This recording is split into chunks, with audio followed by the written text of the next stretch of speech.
President Obama once said, "We are the first generation to feel the effect of climate change and the last generation who can do something about it."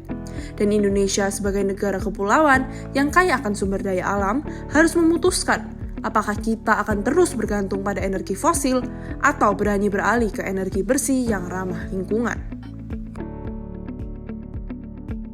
Perubahan iklim bukan lagi ancaman yang akan datang, tetapi kenyataan yang sudah kita hadapi. Sektor energi yang menyumbang lebih dari 70% emisi gas rumah kaca global merupakan penyumbang utama dalam krisis iklim ini. Salah satu kendala utamanya adalah ketidakjelasan regulasi yang menghambat kemajuan sektor energi terbarukan.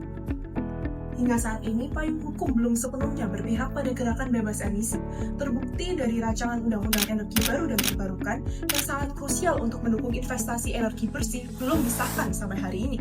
Tanpa regulasi yang jelas, Indonesia akan terus terjebak dalam ketergantungan pada energi fosil yang tentunya akan merusak lingkungan.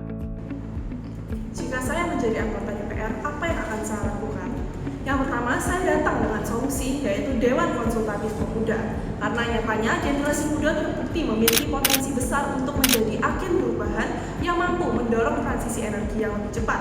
Namun tidak lupa juga dengan kegunaan 3 fungsi DPR, yaitu legislasi yang pertama. Sebagai pembuat undang-undang, saya akan segera memperjuangkan agar rancangan undang-undang energi baru dan terbarukan segera disahkan dan mengoptimalkan rancangan undang-undang yang sudah diperjuangkan. Regulasi yang jelas dan memadai adalah kunci untuk membuka peluang bagi investasi energi terbarukan dan mempercepat transisi menuju energi bersih. Mengingat pentingnya peran hukum dalam memimpin perubahan, seperti ada gium hukum yang mengatakan, lex exponentia regendi, hukum adalah kekuatan yang memimpin dan mengarahkan. Regulasi yang jelas akan mempercepat pengembangan energi terbarukan di Indonesia. Yang kedua yaitu anggaran. Saya akan memperjuangkan agar lebih banyak dana dialokasikan untuk proyek energi terbarukan ini.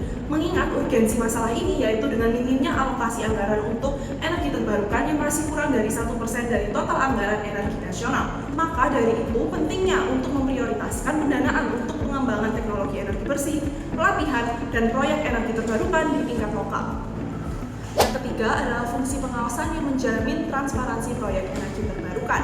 Saya akan memastikan proyek energi terbarukan yang dijalankan dilaksanakan dengan transparan dan sesuai anggaran. Selain itu, dengan adanya Dewan Konsultatif Pemuda dapat menjadi mitra dalam pemantauan proyek melalui platform digital atau audit sosial.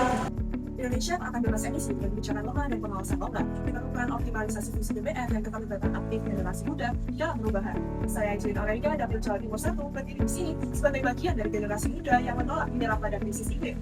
Mari kita wujudkan Indonesia bebas emisi, mulai sekarang, mulai dari kita.